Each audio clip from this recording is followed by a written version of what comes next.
Stalin uncle, what uncle? Is very wrong uncle.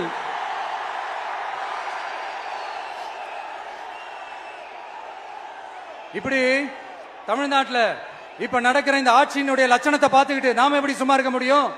ஒரு தவறு செய்தால் அதை தெரிந்து செய்தால் அவர் கபட நாடக மு.க. ஸ்டாலின் அங்கிளாகவே இருந்தாலும் அங்கிள் அங்கிள் உங்களுக்கு மனசாட்சின்னு ஒண்ணு இருந்துச்சுன்னா நாங்க கேட்கிற கேள்விகளுக்கு மட்டும் கொஞ்சம் பதில் சொல்லுங்க அங்கிள்.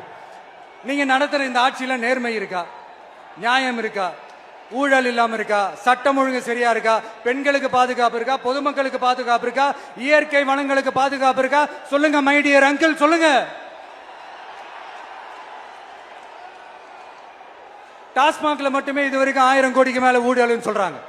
அதுல மட்டுமா தப்பு நடக்குது? வேற எதுல தான் நடக்கல? உலகத்திலே மிஸ்டர் கிளீன் ரெக்கார்ட்ஸ் எல்லாம் உங்களுக்கும் உங்க கூட இருக்கிறவங்களுக்கும் மட்டும்தான் அங்கிள் கொடுக்கணும். இத பார்த்து வாயே இல்லாத ஊரு கூட வயிறு வலிக்கு சிரிக்குது. பெண்களுக்கு 1000 ரூபாய் கொடுத்துட்டீங்கன்னா போதுமா அங்கிள்? அப்படியே அது மூடி மறைச்சிடலான்னு பாக்குறீங்களா? படிக்கிற இடத்துல, வேலைக்கு போற இடத்துல, வெளியில போற இடத்துலன்னு அவங்களுக்கு பாதுகாப்பே இல்லைன்னு ஒட்டுமொத்த பெண் பிள்ளைங்களும் பெண்களும் கதறாங்க. அந்த கதறல் சத்தம் ஏதாவது உங்க காதுல கேக்குதா அங்கிள்? இதுல வேற உங்க அப்பான்னு கூப்பிடுறாங்கன்னு வேற சொல்றீங்க. What is this uncle? Is very very wrong uncle, is very very wrong. பெண்களுக்கு மட்டுமா பொய் வாக்குறுதி கொடுத்து ஏமாத்துறீங்க? அரசு ஊழியர்கள், ஆசிரியர்களை ஏமாத்துறீங்க, விவசாயிகளை ஏமாத்துறீங்க, பரந்தூர்ல பாதிப்பே வராதுன்னு சொல்லி ஏமாத்துறீங்க, மீனவர்களை ஏமாத்துறீங்க, போதைப் பொருள் கலாச்சாரத்தை ஒழிக்காம ஏமாத்துறீங்க. ஐயோ ஐயோ ஐயோ, very very வஸ்ட் uncle, very very வஸ்ட்.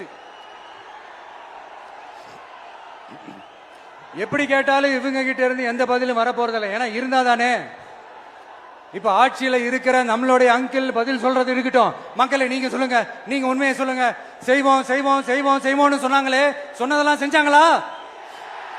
உங்களை தான் கேக்குறேன், சொன்னதெல்லாம் செஞ்சாங்களா?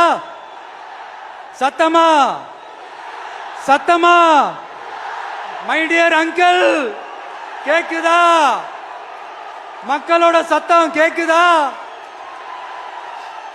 இது வெறும் சாதாரணமான முழக்கம் தான். கூடிய சீக்கிரம் மக்களை போய் சந்திக்க போறேன், அவங்களோட மனசு விட்டு பேச போறேன். அதுக்கப்புறம் இந்த சாதாரணமான முழக்கம் இடி முழக்கமா மாறும்.